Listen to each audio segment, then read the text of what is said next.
leading scientists published an important study called The Safe Operating Space for Humanity. They published it in Nature magazine, which is one of the two leading English language scientific journals in the world. And they showed that humanity is exceeding what they called the planetary boundaries. In other words, the scale of human activity is now so great that we are exceeding the capacity of the world's ecology to absorb the human impacts. The most dramatic of these planetary boundaries is the so-called greenhouse gas boundary. The atmosphere can only absorb so much carbon dioxide, or nitrous oxide, or methane, without creating human disaster. Because as the concentrations of the greenhouse gases increase, so too does the human-induced global warming and climate change.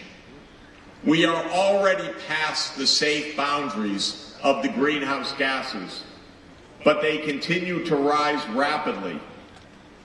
Why? Because we depend in the world on fossil fuel. The entire world economy runs on fossil fuel.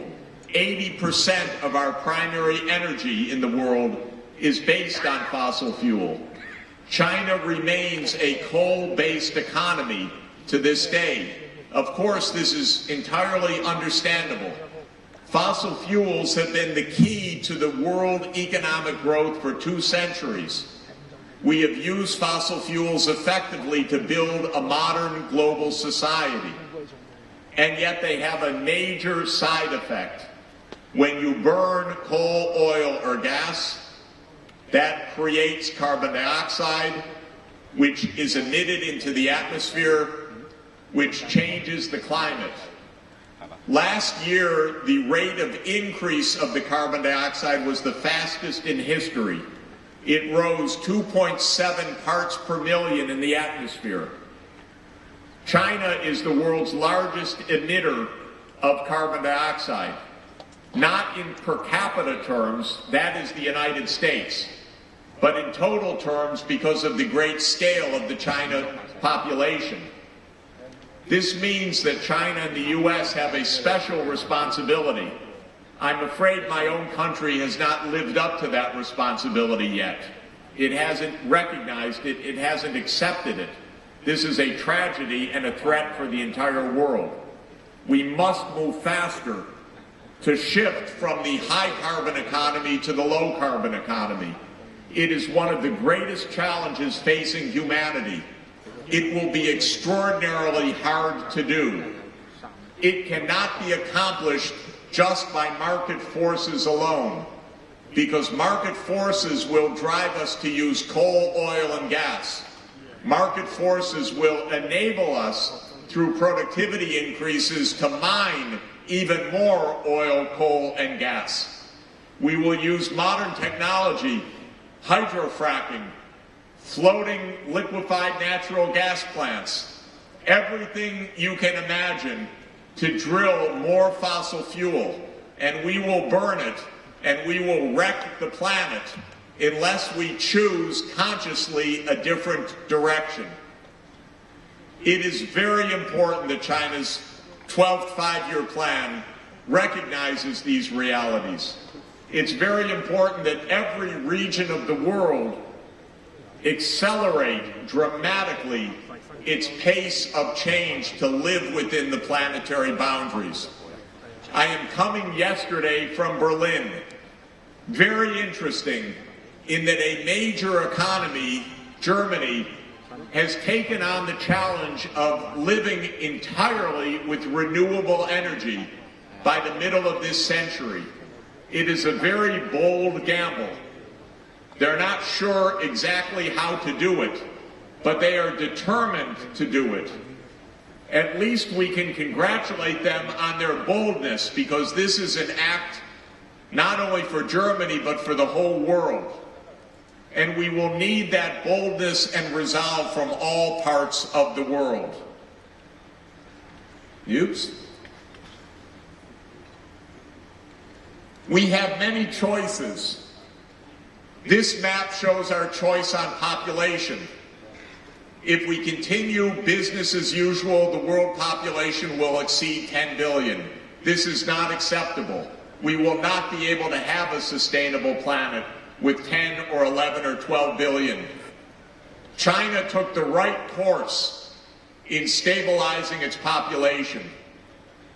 We now need other regions of the world to follow a similar course appropriate for their circumstances, with a significant, rapid, voluntary reduction of fertility rates.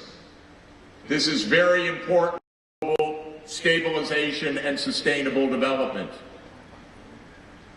And this map shows that Asia, of course, will play a determinant role, because Asia, of course, is 60% of the world's population. Africa soon will be 20% of the world's population.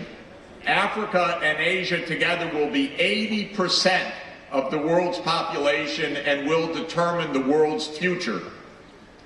This is a very great drama for this region, because this is the world's most dynamic economic region, and yet it will have to be pioneer in combining economic dynamism, the world's largest population, and environmental sustainability and social inclusion. It is the harmonious society, the ecological society. These are the great challenges that China and all of Asia and China and Asia together face. So far, the world's response to these challenges have been inadequate. This is a grim truth. I would cite three key moments in recent world history for us to think about. The first was the Earth Summit at Rio in 1992. In many ways, this was a glorious moment because three major treaties were signed by all countries: the Framework Convention on Climate Change, the Convention to Combat Desertification, and the Convention on Biological Diversity. These are three great human accomplishments because they put into international law the goals of climate change control, conservation of biological diversity, and fighting the hardships of the dryland regions.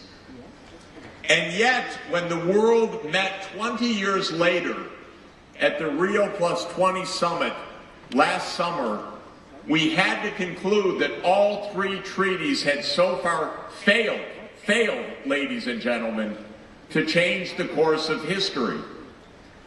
Because the Climate Change Convention had not slowed the growth of greenhouse gases. Because the Convention on Biological Diversity had not protected the Earth's ecosystems. And because the state of the world's desert regions in Africa and in Asia are now in conflict. They have not been saved by these treaties. The situation is even more dramatic today. International law did not prove to be enough. We need the global public also to understand and to participate in the global problem solving.